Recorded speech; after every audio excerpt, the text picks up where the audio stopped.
First things first, I'm Jenna Wolfe alongside a very happy Nick Wright, who did a lot of good predicting last night. Brandon Marshall's very unhappy that Kevin Wildes is not wearing a tie. We have now gone through the line. You know what's going on in everybody's mind this morning. We have a jam-packed show. The World Series last night was awesome. There's some fantastic rumors going around the NFL. Good morning, Nick. Let's get to all of it. Morning, starting with what is happening or not happening in Dallas, Texas. Things are going from bad to worse out there. I mean, what's worse than a 2-4 record, a terrible defense, and Dak gone for the year? How about losing your team? Anonymous Cowboys players are reportedly saying Mike McCarthy's coaching staff is, quote, totally unprepared, and they just aren't good at their jobs. It is a sharp cut at Mike McCarthy, who was asked yesterday about some of his players not buying in. Take a listen. And I just really go back to my first meeting with the football team. I've always stated this to every team that I've coached. I think it's important to handle things as men. I mean, if you do have something to say publicly that is of most importance, I think it's important to say it to the individual. Particularly in a group dynamic setting, and especially in the game of football, especially for the Dallas Cowboys. So, Brandon, are you surprised that Cowboys players are anonymously ripping Mike McCarthy and his coaching staff? Dissension among the ranks, it seems like. Does any of this surprise you, Brandon? I'm not surprised, and now we're seeing why they're not making the changes necessary to get this team back on track, because they're not on the same page and they don't believe. And let's clarify this. It's not players. It's defensive players. This offense is fine. They can control some of these mistakes they're making on the turnover side. Before Dak went down, they were averaging 509 yards a game. So let's be clear there. This is the defensive side. And we call these small groups in the locker room. They're infectious. They break down the integrity of what you're trying to do, and then they creep in, and then it just breaks down everything you're doing. And now you see, where teams start to really fold and lose game after game after game. This is trash. But here's the deal. If you want to fix this, all you got to do is adopt what they do in Seattle with Coach Pete Carroll. Pete Carroll has this thing where he says, it's Tell the Truth Monday. Anybody in the organization, the day after the game, can come in front of the team meeting room and say whatever is on your mind, whatever it is that you want to say. And why does he do that? Because what he doesn't want to have happen is someone sitting in the cafeteria or in the locker room or in the jacuzzi, in the cold tub, talking about, did you see that play that coach called? Did you see what they did on this play? Or why would they have us blitz in this situation? So what coach does is he has everyone in the building say, whatever it is that you want to do, you can do it right now. Because if you go in that locker room, it's going to break down the integrity of this team. And what ended up happening is nobody comes up there, because it's so embedded in their culture that we don't do this, that it's like a comic show. It's a time for them to pick on everyone else. Everyone knows, like, if you have something to say, you go to that guy. If you have something to say, you don't go in the media. Brandon, I'm about to do a little Tell the Truth Wednesday. Whoever these anonymous quotes from, these players should be embarrassed. Listen, the coaching staff might stink. Mike Nolan might need to be fired. Mike McCarthy maybe reached his Peter principle in Green Bay, and this isn't going to work out. I don't know the answers to those questions yet, but I know this.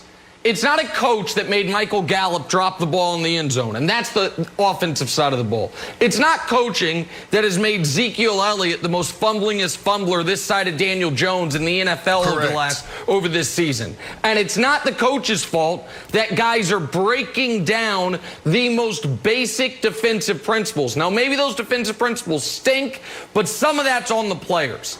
And for a team that has repeatedly shot itself in the foot to go to the media and say it's Smith & Wesson's fault is embarrassing.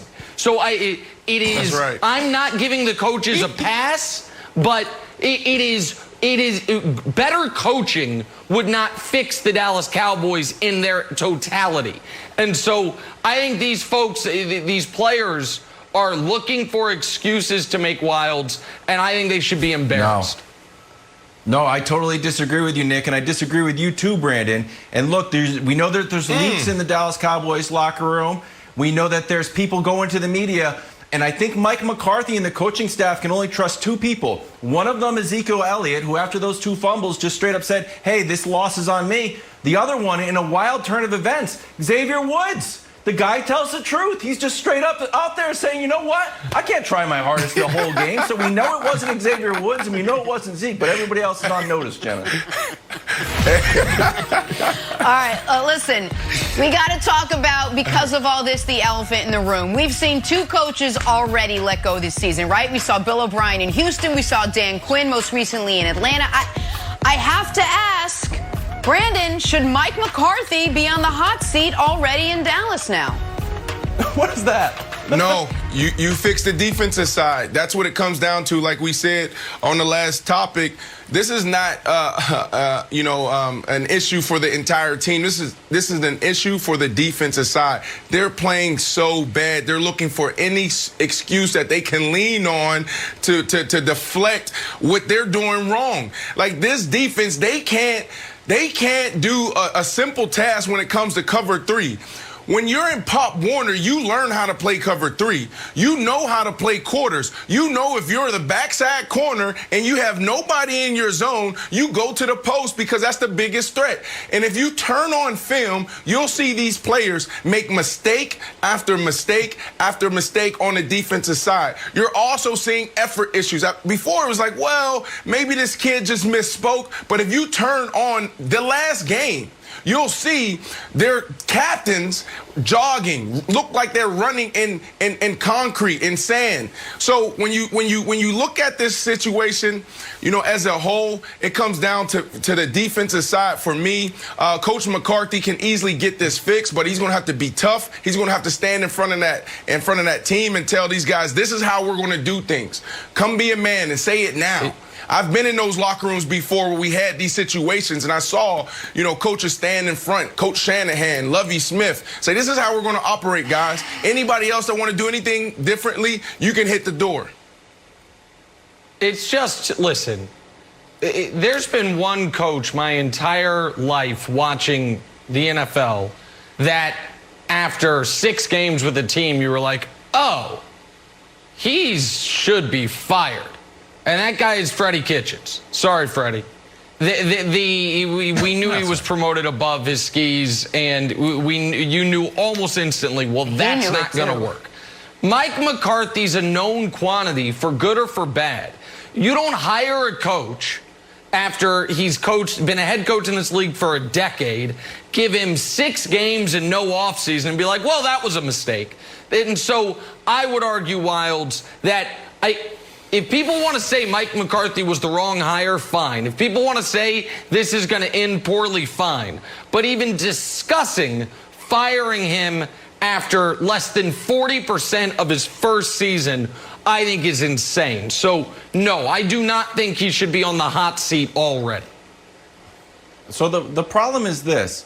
The human brain likes singular solutions. Like, this is why something went wrong. Even though it's not the way the real world works, it's like, oh, Steve Jobs was a genius, and that's why it all worked. Of course, that's not the answer. So if Mike, and I know there's a ton of problems in Dallas, and now people are trying to say, oh, it's just the turnovers. Well, we did the math. They gave up 218 points, 84 off turnovers. If you take those all away, this is a total manipulation of the stats. They got 134 points that they've given up. And guess what? That's still not that great. So then you got to either get rid of Nolan, promote George Edwards, who you like. You got to do something, because if there's a ton of issues, the singular issue is going to be, Jenna, Mike McCarthy. Someone's going to be like, I need a singular issue. It's the coach. And it will be the head coach. All right, next up for Dallas, they got Washington on Sunday.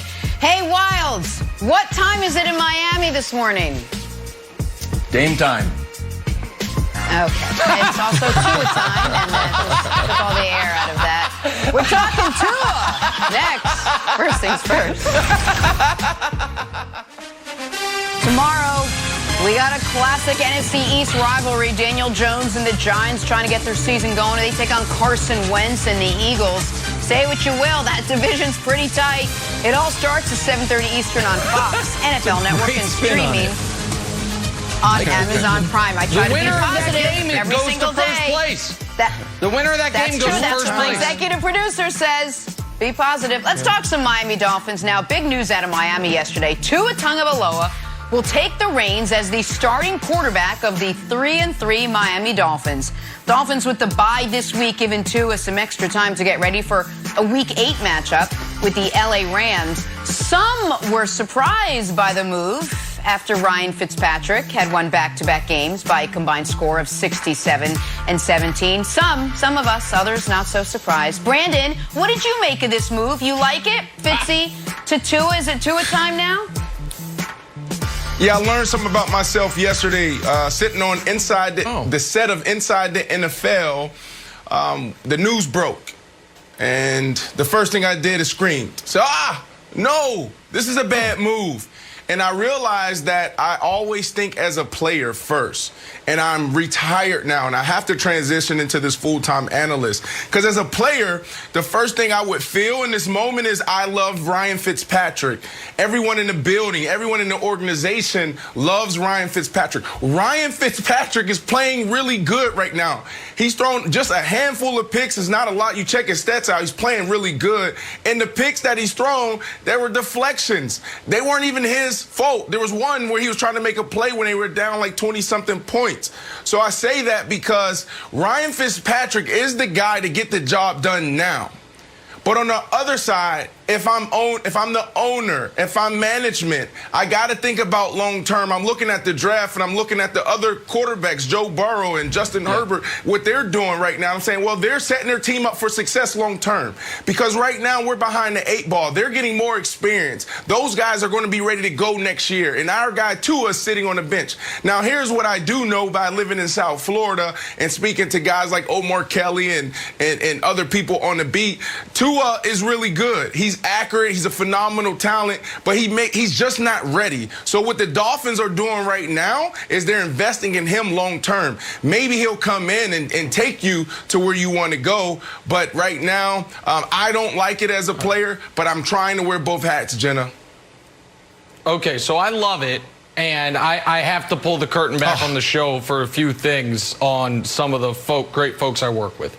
First of all, if Jenna's opening read was confusing to you, it's because she was trying to imply without saying that she asked all of us off the air on Monday, could Tua be the starter now? Yep. And we all said no. Fitzpatrick wasn't benched. No. It was he just got it. Yeah. We all laughed at her, and then it happened. So Jenna. Yep. Applause to you. Congratulations. That's first of all. Second of all, about Brandon Marshall. Go ahead. I love Brandon Marshall. Not nearly as much as Brandon Marshall loves Ryan Fitzpatrick. Ryan Fitzpatrick, who hasn't thrown that many picks this year, has thrown more picks than literally every player in football other than Kirk Cousins and Carson Wentz. Okay, so that's about Ryan Fitzpatrick.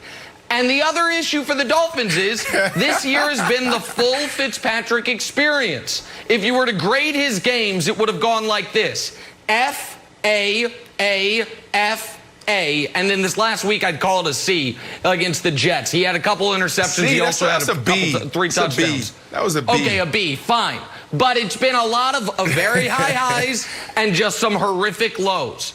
I applaud the Dolphins for this because they are saying they know that there's a chance that the steady-ish hand, if such a thing exists with Fitzpatrick, gives them a slightly better chance to get to 9 wins in the playoffs, as I predicted they would before the year. But that ain't the goal. The goal is to not be a blah franchise as they've been since Dan Marino retired. The goal is to actually contend in the division. And with 2 weeks to prepare, and while the Rams are a really tough opponent, they have some bad defenses coming up after the Rams. And when you see what Herbert and Burrow are doing, they're saying, let's go with Tua. He's healthy enough to play, so we'll take our lumps. So, Wilds, I applaud them for being forward-thinking and not just worrying about, well, what's the media reaction going to be? What, should we wait until Fitzpatrick has us out of the playoff race? No, go for it now, rip the Band-Aid off, and give the future face of your franchise reps and time as soon as he's healthy for it. And Wilds, right now, he's healthy for it. Yeah, I think it's about the young quarterbacks, obviously, like Herbert and Burrow, but it's also about the old quarterback named Dan Marino. There is some weird stuff going on in Miami. And Brandon, I'm going to put you in that bucket since you're, spent some time in Florida. Like, Dolphins fans are still talking about their old girlfriend that they broke up with 20 years. Dan Marino retired in 2000. You know who else retired in 2000, Nick? Charles Barkley. And we talk a lot about the Sixers, and Dusty, our researchers, never like, when are we going to get our Barkley? I really miss Charles Barkley. The Rockets fired Daryl Morey like, we really need our Barkley. But it's constant. Yeah. It's constant with the Dolphins. Should Tua wear number 13? Oh, boy, it's Marino's. What are we going to do? So it's too much. It's too much. And I think it's less of like, the strategy, and they're looking forward. And when you look, you got the bye week, and it's more just utter desperation for them to rip open the Christmas present because they are so hungry to have their new Dan Marino. They need it so bad, so I'm happy for them. But I hate to break it to you, Tua is probably not Dan Marino. Put a helmet on. Maybe. We don't know. But I have a question. Brandon, do you think that this was the plan from the beginning, that they're going to wait till they get to the bye, no matter where they are, they're going with Tua, it's time for a change? Or at 3-3, like Nick said, he's kind of playing 50-50. You got a healthy young quarterback. You saw what Justin Herbert's doing. Yeah. You see what Burrow's doing. Let's get the new guy out there. And this was the plan all along. You think going into it, this was going to be the plan heading into the bye week? Honestly, I don't think I go back to 2006 when Jay Cutler and I was drafted to the Denver Broncos. Mike Shanahan brought us in. We had Jake the Snake Plummer leading us, as far as our offense and our team. The year before, they went to the AFC Championship and lost to the Pittsburgh Steelers. So insert Jay Cutler. Jay Cutler, the little boy wonder, sitting on his sideline, got his nice little hair, and everybody's waiting for that moment to put him in. But we were actually playing decent. I think it was like week 7, and we may have been like 4-3 or something like that. And then we approached the bye. They put Jay Cutler in, and we go 9-7, and we missed the playoffs by 1 game. But they were trying to set us up for success long term. So for me, I don't think they know. I just thought back then, when you saw Jay Cutler in that situation, it was, can this guy potentially get us over the hump this year? Because Jake is playing okay. And could this guy really use this time so he can develop long term? All right, so then, Nick, let me ask you this. Is Ryan Fitzpatrick, you laid it out really well how he's played. For the most part, he's done pretty well for Miami, gotten them to a good spot, 95 passer rating. What do you think's next for Ryan Fitzpatrick?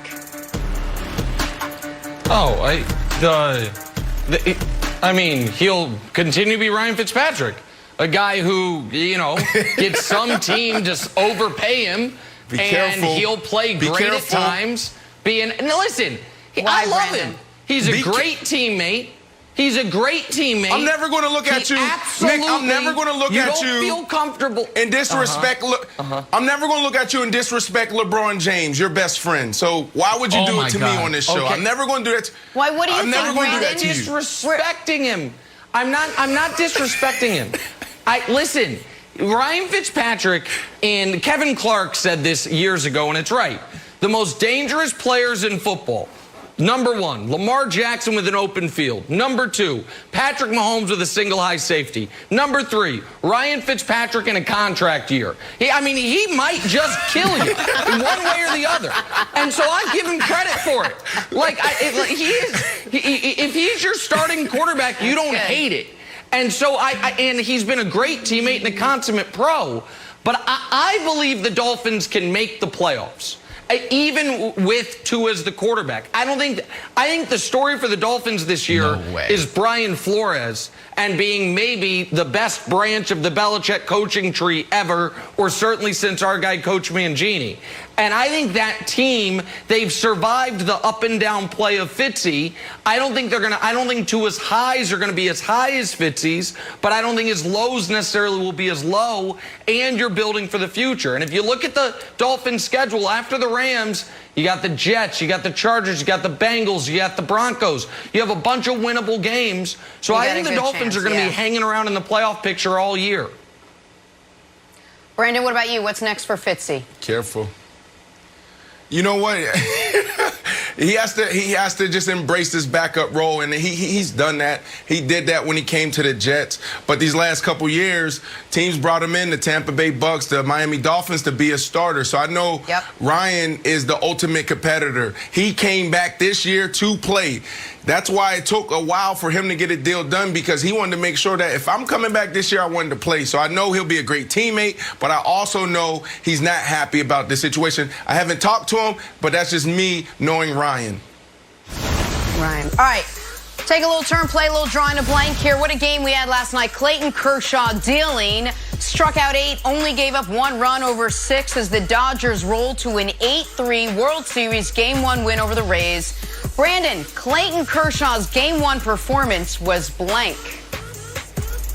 It was a good step. I mean, are we surprised that he had a good game, that he came out hot in the first game of a World Series? I mean, it's a good step. We want to see him close out a series. That's what we want to see. We want to see him in the biggest moments be who we are saying, one of the best all-time pitchers. So it was a great step, Nick. Game 1 of the World Series, pretty big spot. But Clayton Kershaw's Game 1 performance was lucrative. Finally, all these bets on Clayton, year after year, paid off. Brandon, I sent you the betting slip, didn't I? I said on this show yesterday he would go 7 innings, give up 1 run, strike out 8. He went 6 innings, gave up 1 run, struck out 8. Finally, Lucy was holding that football, and I was Charlie Brown. I'm like, I'm going to kick this sucker this time, and she didn't move it. The bet's on Clayton Kershaw. Let's go, Wilds. Lucrative. I feel great this morning. Parlay.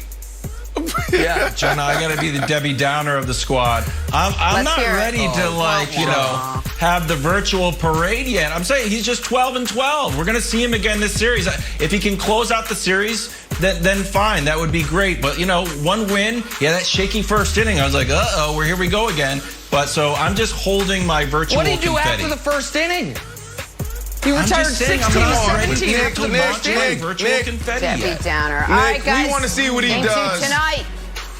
Cannot wait. Take a turn. Let's talk about the big rumor floating around the Falcons. Wait till you hear what they might be planning. First things first. Next.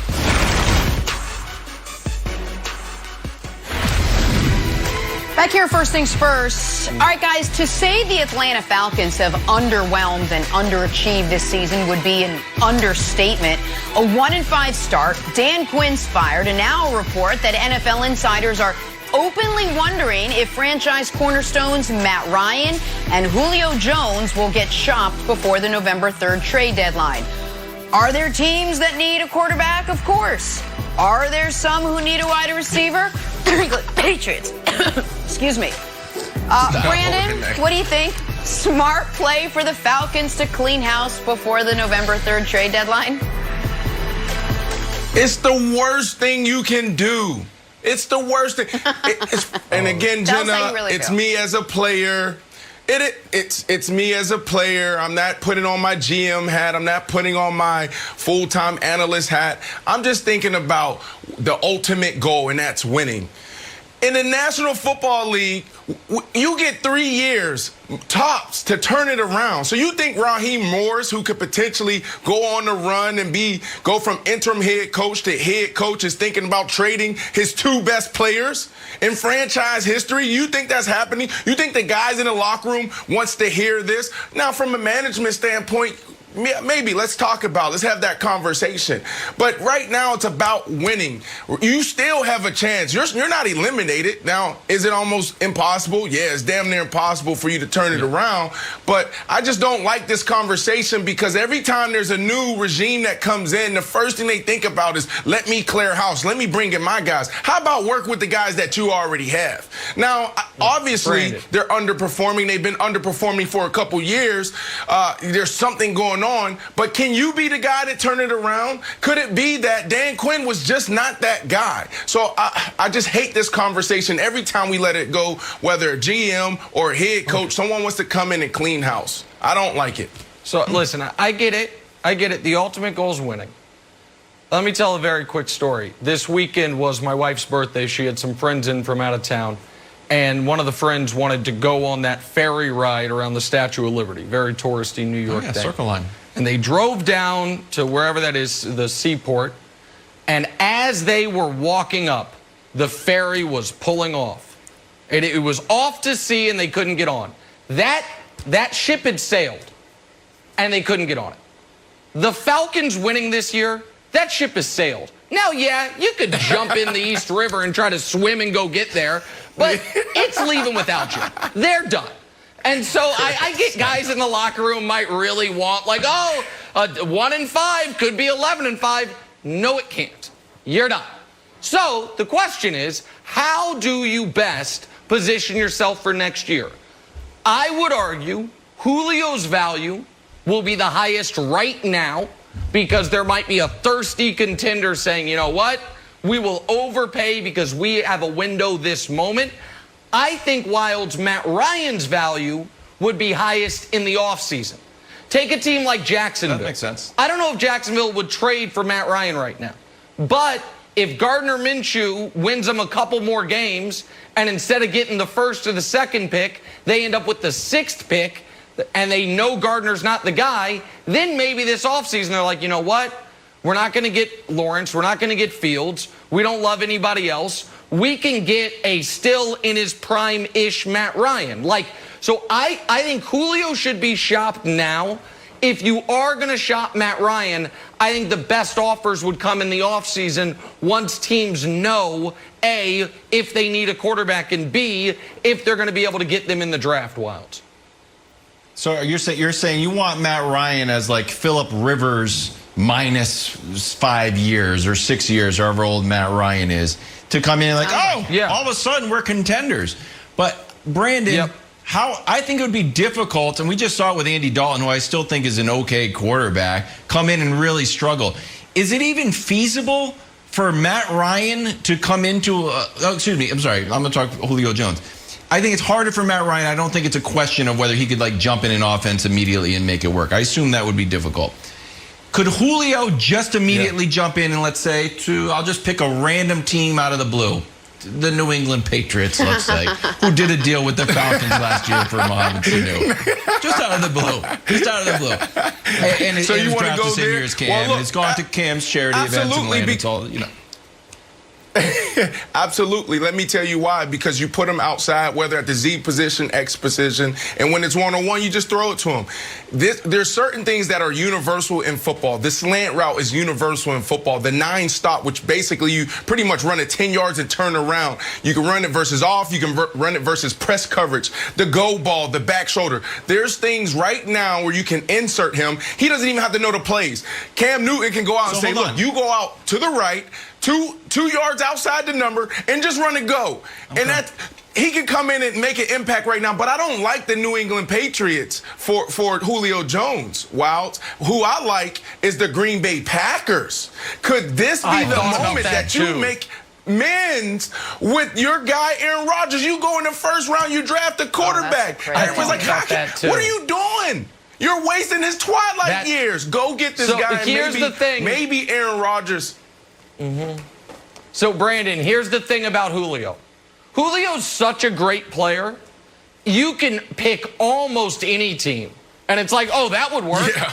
Like the Chicago Bears. Allen Robinson wants a new contract. He's in contract year. They're better than they thought they would be. They might actually have a competent quarterback. How would Julio look there? Bleeping awesome is how he would look. The Patriots, how would he look there? Oh, he would be great. But the Packers are interesting because of exactly what you mentioned. They just lost a wide receiver due to injury. Rodgers was obviously upset with what they did in the draft. Despite getting whooped by the Bucs, they're still one of the Super Bowl favorites. Rodgers isn't getting any younger. The Packers, if Atlanta, some teams are weird. We're not going to trade within the conference. But I feel like the Packers might be in a position to overpay right now, saying, let's win a Super Bowl, have Devontae and Julio this year and next year, and see what can happen, Jenna. Nick, let me ask you a question, though. I know you mentioned earlier that it would be hard to trade Matt Ryan now. You didn't want to wait, maybe more advantageous to the end of the season. But if you were to do it, what kind of team would trade for a guy like Matt Ryan now? Who do you think out there would take someone like Matt Ryan? Oh, listen, I would be gobsmacked, to use one of your words, Jenna, if he's traded before the deadline. But whether it's before the deadline or in the offseason, Wilds, there's one obvious place for Matt Ryan, and it's San Francisco. We know they don't like their quarterback. He won an MVP with Kyle Shanahan. He knows the system. Yep. And if yours and San Francisco can get off Jimmy G's contract at the end of this year, easily. And if you're the rest of the NFC and San Francisco has a bit of a step back year, all the injuries, Super Bowl hangover, Jimmy G doesn't get better, and all of a sudden it's that system with Joey Bosa back for Nicky Bosa back from injury, Solomon Thomas back, and Matt Ryan with those guys. To me, San Francisco goes right back to where they were last year as the favorites in the NFC, Wilds. Oof. What would happen? Let's just play, imagination. What if Andy Dalton continues to stink it up? Do you think they're like, you know what? We're still somehow in first place. You think it's impossible? You're saying 0%? And just move on from Dak forever? Because then you have, basically you're moving on that would be a move on from Dak. Yeah. I mean, you're not going to go give up a first. What do you give up for a Matt Ryan? A desperate team can give up a 1. Maybe you give up a 2 for him and more few than a players. 1. You're not going to do that when you have Dak coming back next year. I don't like that. I will say this. Let's take out. You want to play imagination.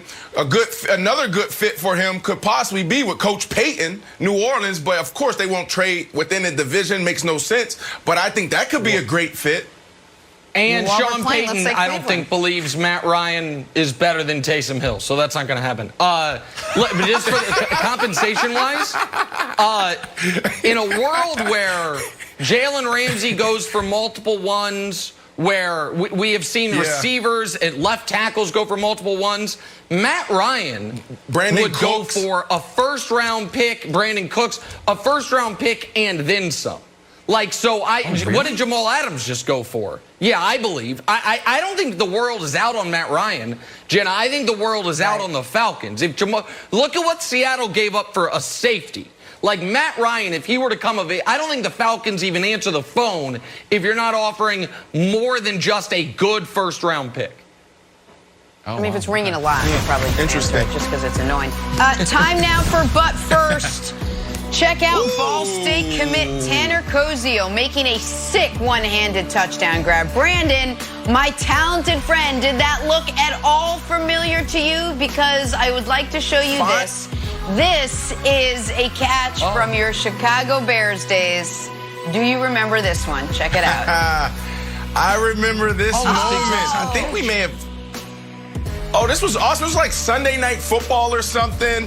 And I only had 3 catches, but they were 3. It was 3 touchdowns. 3 catches for 3 touchdowns. That was it. That was my stat line. The one-hand catch is it's the gloves, Nick. It's the gloves. It just sticks. It's the gloves. It's not the gloves, but that is the carbon copy of that the high schooler did your catch. It was the exact same catch. Exact same catch. All right, let's talk some Dallas Cowboys. It's getting real ugly down in Dallas. We'll have the latest from Big D next. First things first. Great catch, Brandon. Sunday on Fox, Ezekiel Elliott leading the Cowboys against Washington, or Russell Wilson and the Seahawks squaring off with Kyler Murray and the Cardinals. What a quarterback matchup that'll be. Or other regional action. Check local listings for the game in your area. Watch it anywhere on the Fox Sports app. All right, let's stick with those Cowboys now. At 2-4 with an awful defense, a running back who can't hold on to the ball, a quarterback lost for the season, and an owner who is stressed out, how could things possibly get worse for the Dallas Cowboys? Well, anonymous Cowboys players are reportedly saying Mike McCarthy's coaching staff is totally unprepared and they just aren't good at their jobs. Bit of a sharp cut at Mike McCarthy, who was asked yesterday about some of his players not buying in. Take a listen. And I just really go back to my first meeting with the football team. I've always stated this to every team that I've coached. I think it's important to handle things as men. I mean, if you do have something to say publicly that is of most importance, I think it's important to say it to the individual, particularly in a group dynamic setting, and especially in a game of football, especially for the Dallas Cowboys. All right, Brian Westbrook is with us this morning. Brian, good morning. Let me start with you. Are you surprised that players in Dallas are anonymously ripping Mike McCarthy and his coaching staff, if you will? No, I'm not surprised at all. You know, there's been some issues in Dallas since the beginning of the season. They haven't really bought into what Mike McCarthy is selling at this point. And when you look at it, one of the things, and this is actually terrible for the Dallas Cowboys. It's good for my Philadelphia Eagles. This is terrible for the Dallas Cowboys. When you think about it, one of the first meetings that Andy Reid would have every single season was to say, listen, people outside of our building cannot help the people inside of our building, meaning the players, win games. They can't help us on the field, and they can't help us resolve things inside of our locker room. This is one of the worst things for the Dallas Cowboys. And I'll tell you, when things like this come out, things get worse. They don't get better, they get worse. If you handle these types of comments inside and internally, things have the possibility of actually getting better. And now think about this. If you're on that football team, you're only answering the question about what was said, who said this, who said that, and how do you guys move on from here? You're not answering the question about how do you guys get better and start winning football games. That means your focus is not on winning. Your focus is on things going on inside of the locker room. It's an absolutely terrible situation for Mike McCarthy and that football team. Again, it's really good for my Philadelphia Eagles. Get that in there. Yeah, you're happy right now, B. Are you celebrating what the Philadelphia Eagles are doing right now in this division? Really? Is that what's going on here? They're in a better situation right now than the Cowboys. They're not. At least they're not fighting inside of the locker room. Yeah, that's right. And I mean, to be honest with you, this is why this team is not turning it around, because you have guys, and I'm going to say on the defensive side, not throughout the entire locker room, but on the defensive side, you know, going to the media, saying these things, and they probably have these little small groups in the locker room talking about what's working, what isn't working. And then you have other teams that just keep this stuff in-house. Like, you're a coward if you're going to the media and you're not putting your name on it. Now, I've been in this situation, unfortunately, before. There's been times where people had to reel me in, not because of what I said and I didn't put my name on it, because I stood up there and said, this is how I feel. But you got to protect the locker room. You got to protect your team. Because what Brian said, you can fix these things if you're only dealing with these things. But we talk about eliminate distraction, cancel the outside noise. I want to go through a few examples here, because I've been hitting up a few buddies, leaning on them, trying to get some intel. And this is what happens on the good teams. They're not, when I say good teams, maybe good locker rooms. I hit up the Philadelphia Eagles, somebody from the Philadelphia Eagles. I'm like, man, what's going on with Carson Wentz? And you know what their response to me was? They could have easily crushed Carson Wentz. They said Carson Wentz will be fine. We're not healthy. We'll get healthy and we will be fine. I hit up somebody for the Buffalo Bills after this last game, and I said, dang, what is going on? Trying to get some information. And the response was one word, onward. I hit up somebody from the Raiders when they beat your Chiefs, Nick, and I'm like, man, that was great. I saw what you guys was doing on the defensive side. Did you guys take anything from the New England Patriots? And it was crickets. They responded the first time, said, thanks, man, appreciate you hitting us up. Yeah, we really like what we did. And then when I asked some more, it was crickets. He didn't even respond. And then the last one was the Jets. I'm like, why would y'all trade Le'Veon Bell? And you know what they said? They said, you know what? It was just a bad fit. They didn't go out there and create any more headlines. They didn't do that because they're trying to keep things in-house. And that's what good teams try to do. And when I say good teams, I'm not talking about the record. I'm just talking about how you communicate and how things get cascaded down. Two quick things, Jenna, before we move on. One is, Jay Glazer, if you're watching, it would appear your job is safe. Brandon does not yet seem to have the pull to really be able to draw things out of his sources throughout the league. Second of all, I mean, all the friends are like, I'm not talking to you. You're going to go on Inside the NFL at First Things First and air out my team. I'm telling you nothing. Second of all, this is the quote that really stuck out to me. The anonymous player that said, they just aren't good at their jobs. If that player were standing in front of me, the question I would ask him is this. You got 53 players on your team. How many of them are good at their jobs based on this year? Who? Which Dallas Cowboy can we be like, he's been awesome? Dak was good. He turned the ball over a little too much, but then his ankle got broke, unfortunately. Alden Smith had one great game. The receiving core has a bunch of garbage time yards, and that's about it. Offensive line good. Defensive line good. Secondary good, Zeke good, tight ends good. So if you're going to say the coaching staff's just not good at their jobs, Wilds, you might need to look to the guys in your own positional group and say, are any of us good at our jobs? Because through 6 games, there's no evidence of it. Okay, I get it. And right, there's a lot of player stuff. They lead the league in giveaways. They lead the league in drop passes. Totally get it. Not good. But Jenna, there's 2 ways to look at this. There's one, it's players venting. And like Brandon said, like you should keep that stuff in-house. The other way to look at it, and we don't know what this is that this is a strategic move to make a move on a coach. That this is going to create so many headlines, and it's so basic, like straight up, these guys aren't good at their jobs. Mike McCarthy said we were prepared for the Cardinals. That is straight up not true. And perhaps because of my standing, whoever said this, whatever player, I cannot go out and say this because I got a contract here, whatever it is. So it's either venting or strategic. I think it's personally more interesting if it's strategic, Jenna. All right, so let's take that and run with it. We've already seen 2 coaches let go this season, right? We saw Dan Quinn in Atlanta. We saw Bill O'Brien relieved in Houston. So, Brian, do you think Mike McCarthy should be on the hot seat already in Dallas?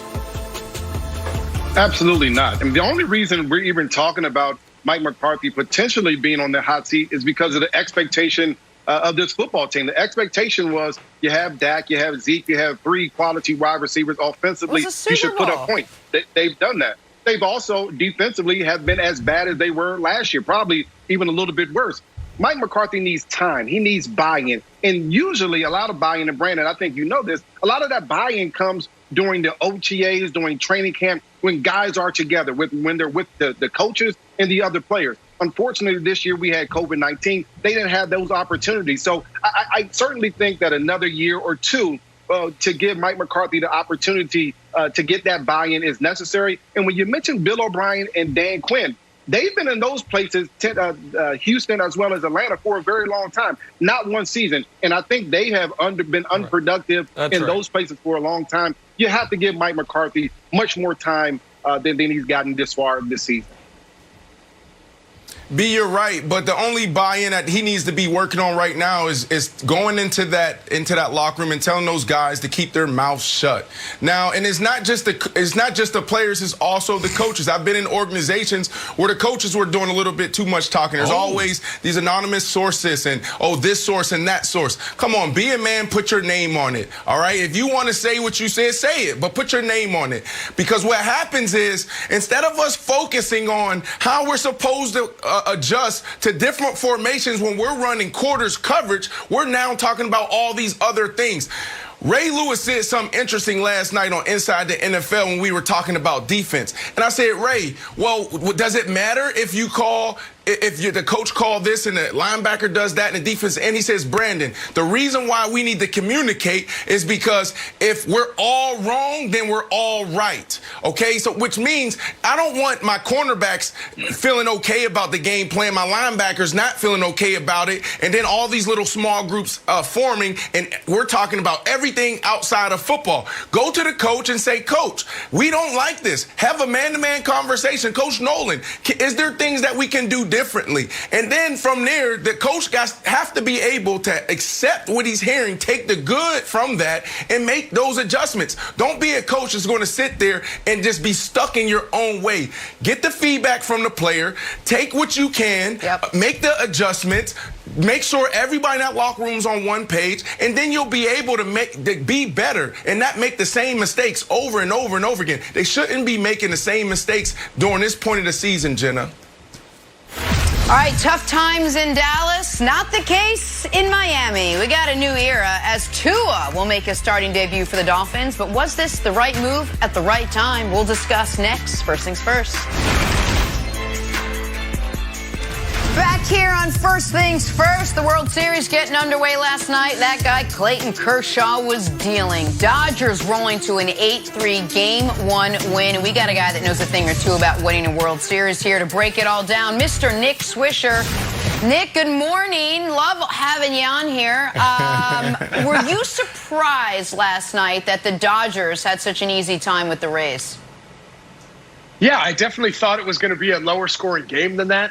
I also didn't think Clayton Kershaw would go out and dominate the way that he did. I mean, listen, man, I think you have the number one seed from both leagues, the American League and the National League, right? It's almost like a David versus Goliath sort of matchup. If you look at the overall contracts and the whole nine. But I think in general, for Clayton to go out there, who's not the ace anymore, Walker Buehler is the ace, for him to get the start Game 1 in the World Series matched up perfectly, and he was absolutely phenomenal. Could not have been more proud than him. I'm telling you, man, what was it? 6 innings, 8 punch-outs. I mean, so far this postseason, Clayton Kershaw has been amazing. 2.88 ERA, 31 punch-outs, and only 3 walks. Hey, that's definitely going to change the narrative when the Dodgers win this World Series for sure. Well, we got a little prediction from you in there. And by the way, if Clayton gets another start, which he should, he's going to set the all-time playoff strikeout record as well. I think he's 5 short of the all-time record. So let's stay on Clayton Kershaw. He's my second favorite pitcher of my lifetime. I'm personally wounded that you said he's not the ace anymore. He'll always be the ace. I don't care what Walker Buehler does. And last night, though, I got to admit, 3 batters into the game, when there's 1 out, 2 on, I'm like, oh, no. And then he was perfect. He missed 1 pitch the rest of the game, ended in a solo home run. For Kershaw, I hate to go legacy, but I'm going to go legacy. If you're right, they win the World Series. He pitched brilliantly yesterday. What does this do for him in the historical picture of the game? Oh, it turns it around. I think it just kind of, I think he's a Hall of Famer right now, but I think it's almost like people need to see him do well in the postseason to really kind of sign off on the fact that we think he's the Hall of Famer that he is. Not only that, man, just think of everything that he's done for the Los Angeles Dodgers organization. Right, this guy is one of those guys. He does it on the field and off. He's that, he's that idol that you want your kids to look up to. Right, he's that guy that wants to take the ball. And I think that having the back spasms might have been the best thing ever for him. Kind of pushes him back, gives him a couple extra days to rest, and for him to go out there and do what he did last night, absolutely amazing. Dodgers definitely have the advantage for sure right now. Nick, you look great. B. Marshall here. Hey, buddy, I want to tell you this. Where are you, in Tampa or South? Where are you at? Yeah, we're out here in Tampa these days. You're in Tampa. Okay, so it's only a 2.5 ride down. You need 2.5 hour drive down. You need to come down because I guarantee you this. Right now, me against you, me on the mound, I will strike you out 9 out of 10 times. Guaranteed. You look good. That is the worst take ever. Brandon, be careful. No, you can't. 100%. I don't think that would work. Well, let's make the bet. But, buddy, let's keep talking about hitting. Cody Bellinger, what makes this guy so special? Why is his bat so beautiful right now? Yeah, you got to remember, man, he's got an MVP to his name. He hit that huge home run in Game 7 in the 7th inning, if I'm not mistaken, right? And then all of a sudden, he's forearm bashing everybody in the whole 9. And then he separates his shoulder. It kind of pops out. They re-pop it back in. right? I'm thinking to myself, like, wow, how do you just pop that shoulder back in and just get back on the field? But he's one of those guys, man. I don't think the bat has necessarily impressed me as much as his glove on the defensive end of things, right? I mean, he is one of those guys that, I mean, he's at the bottom of the order for some reason for the Los Angeles Dodgers. And this is the thing right now. We were talking about this in the watch party last night. If you look where Clayton Kershaw has had success so far as of late, it's been on the inside part of the plate. When you mess that lead shoulder up, you can't get to those outside fastballs. You saw before he hit the home run in Game 7, right? I think it was off of Curtis, I think, or it might have been. I forget who it was. But anyways, make a long story short, he's throwing fastballs away. And Cody just kept fouling him off. But once you miss on the inside part of the plate, that's where he is most comfortable. And that's exactly what happened when he hit that huge home run last night off of Glasnow. That's what I'm gonna do. That's what I'm gonna do to Swish. you. I'm just go outside. Oh, Brandon.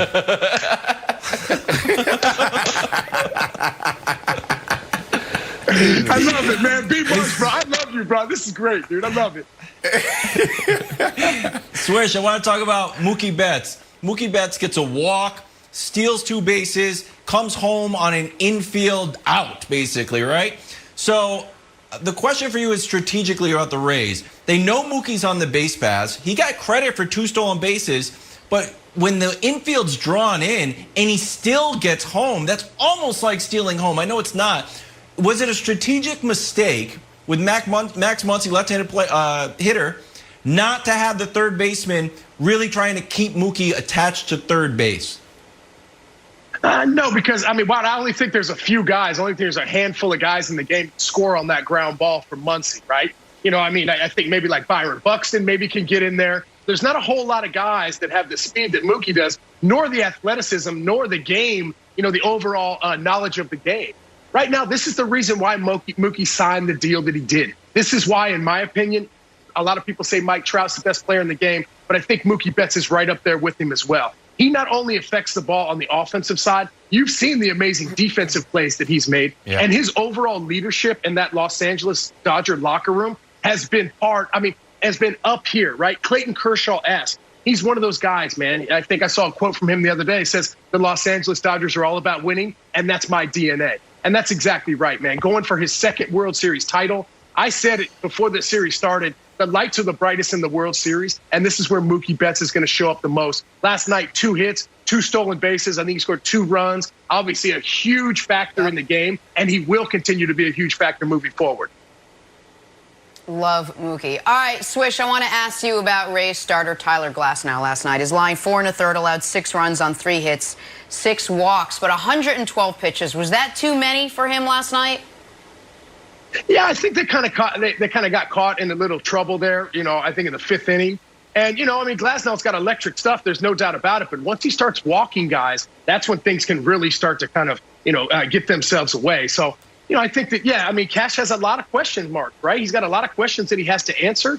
In situations like that right there, in that situation, it was 1st and 3rd with 1 out. You can't bring in Yarbrough from the bullpen throwing 86 miles an hour. That's just not going to get it done in that situation. You're going for the strikeout. It didn't work, right? And then all of a sudden there in the 5th inning, they kind of blew it open and really kind of expanded it open. But I think that Glasnow's a tremendous pitcher. I think he's had a tremendous season so far. Obviously, he just had a rough start last night, but I can promise you he will be itching to get back on that rubber for sure. All right, I want to go back to Mookie for a second because you said something really interesting and something that's really polarizing amongst the nerd baseball community. And while I'm not in the nerd baseball community, I'm in enough nerd communities that I at least am included on some of the emails. And you said, this is why I believe Mookie Betts is the best player in baseball more so than Mike Trout. And folks will see that and they'll send you every WAR and every advanced stat to say why you're nuts. The argument for that, though, and I want your personal experience is, nobody can blame Trout for his team not playing in big playoff games.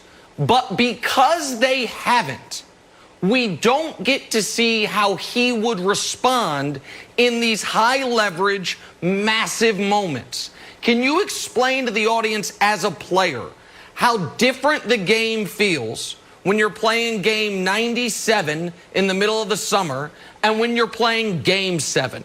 Or when you're in the middle of a playoff series and you're playing against the same staff day after day, and why certain guys, no matter how good they are aren't built for that moment, and certain guys like Mookie, and I don't know if Trout is or isn't, but we know that Mookie is a 162-game player and a playoff player, and the difference there as a player, Swish.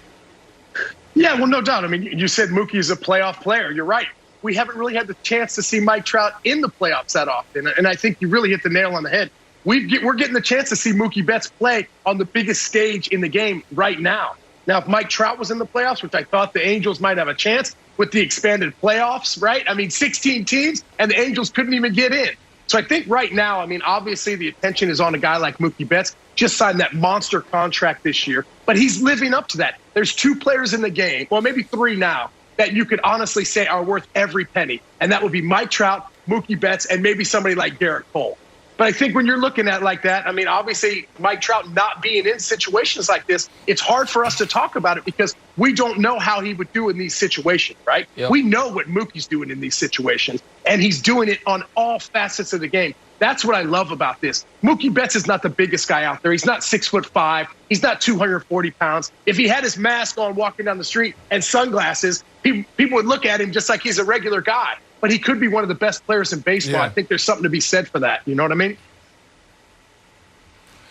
All right, Nick, let's go to the biggest story, the most important story. It's been 32 years since the Dodgers got it done. How important is this, or how big of a moment would this be for baseball and the Dodgers? Yeah, I think huge, man. I think if you're looking at this matchup, you got David versus Goliath. And I think there's 2 people that really kind of stand out when it comes to winning World Series right now. And that would be Clayton Kershaw and also manager Dave Roberts, right? I love Dave Roberts. He's a phenomenal guy. Listen, man, the Dodgers have knocked on the door, this is the 3rd time out of the last 4 years they've been in the World Series. Listen, the Dodgers know what that losing feeling is like. And that's the last thing they want to have right now. Game 1 win is huge. Obviously, you have Game 2 coming up, right? I think, with everything kind of backed up, Walker Buehler not going Game 2. You got Tony Gonsolin going Game 2, which I think is great.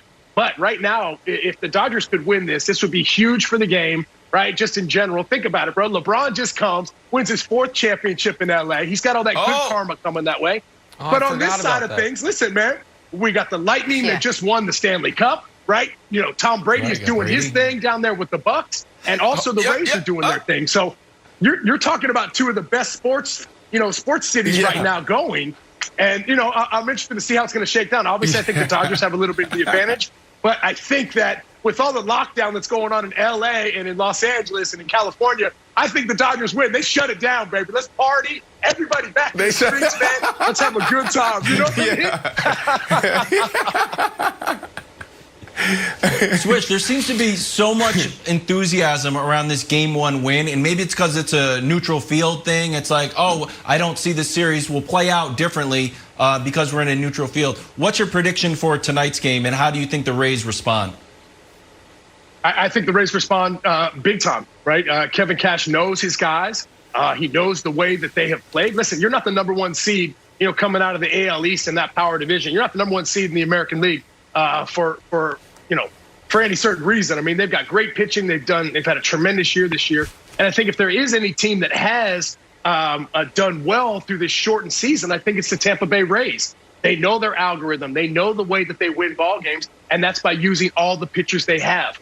Right now, with no off days through the playoffs so far, they've used a lot of that bullpen. So I think a lot of the question marks for Kevin Cash moving forward is how he's going to use his bullpen, who he's going to go to for big outs on a little bit of a depleted bullpen. Those are my question marks for sure.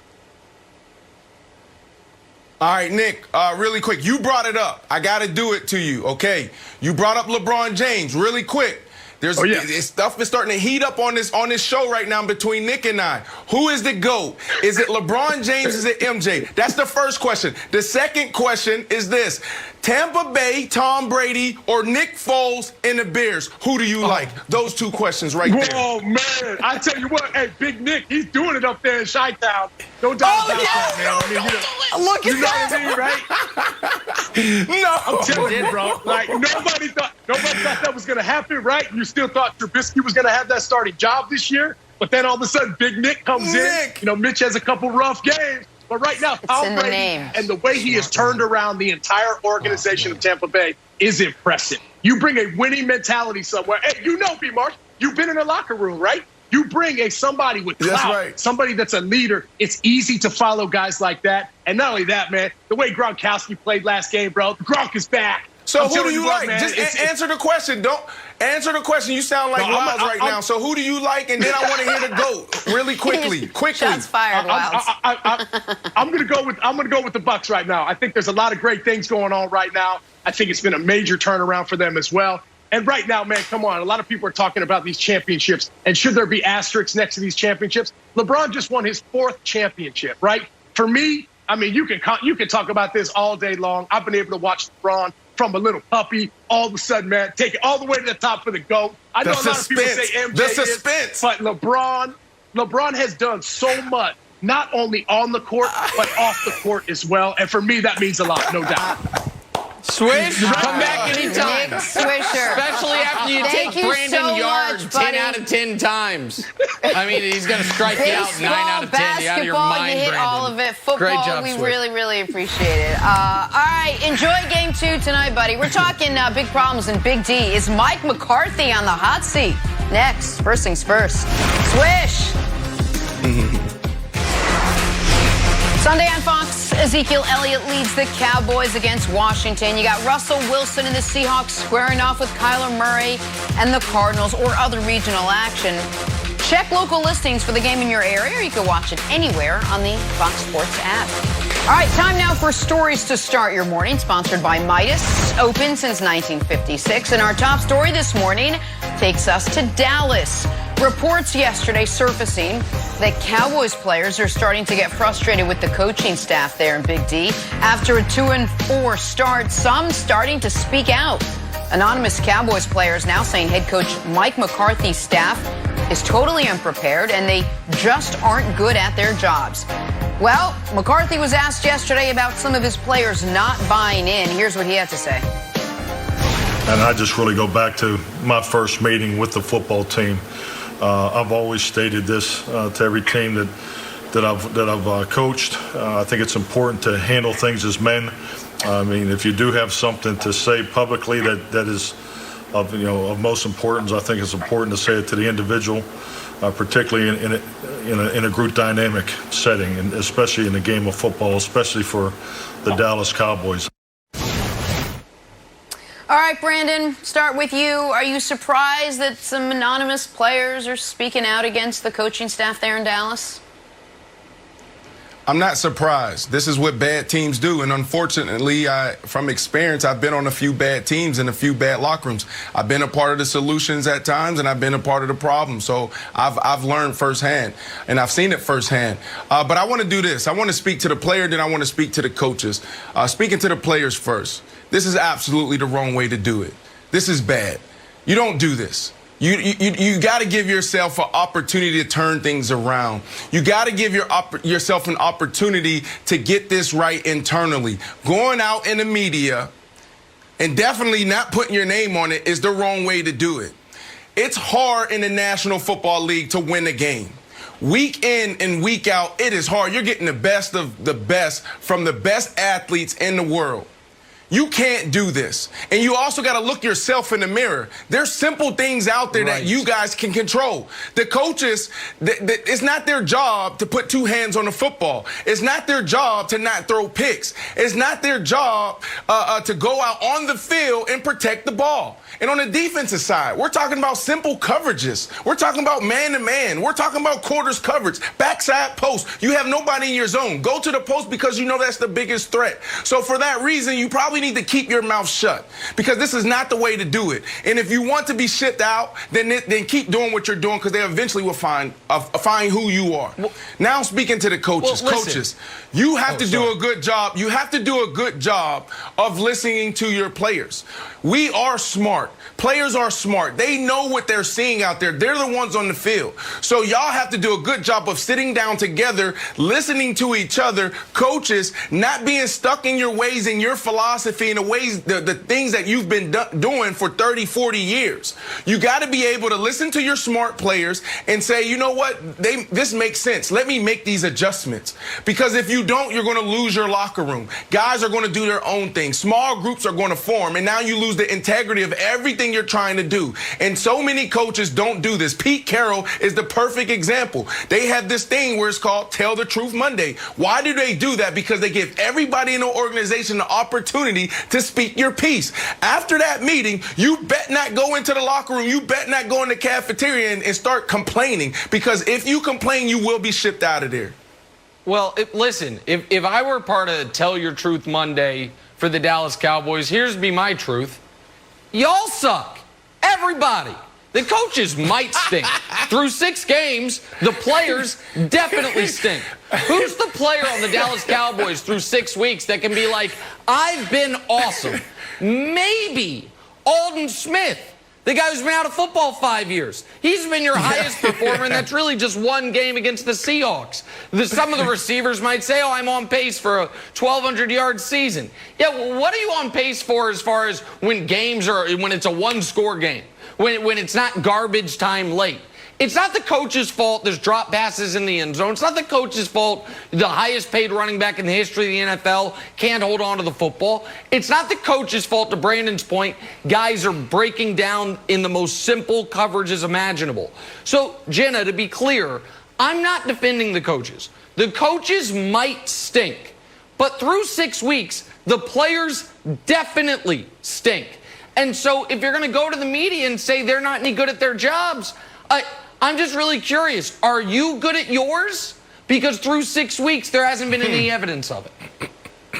All right, well, what they're not going to do right now is fire players. So then we got to obviously talk about the one thing that's going to come up this week, and that's the head coach Mike McCarthy and accountability. We've seen 2 coaches already let go this season, right?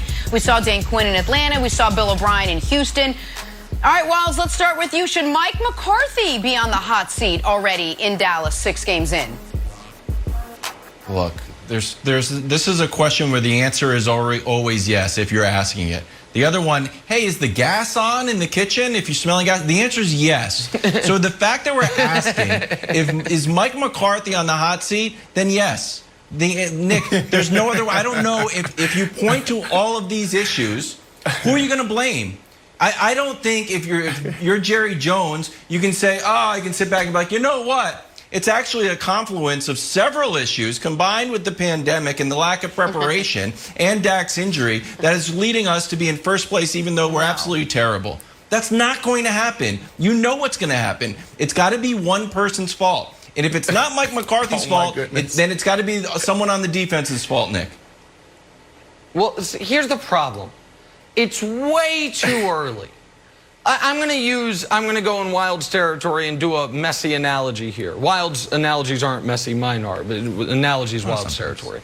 Sometimes folks get married and 6 months in, it's like, this was a massive mistake. And the quicker we pull the ripcord, the better it is for everybody. That typically, though, doesn't happen if they dated for 10 years. Mike McCarthy was a coach in this league for a decade. You can't get the divorce months into the marriage. Like, you know who you hired. You've got to see it through, I would argue, Brandon, more than just through 6 games, more than just 16 games.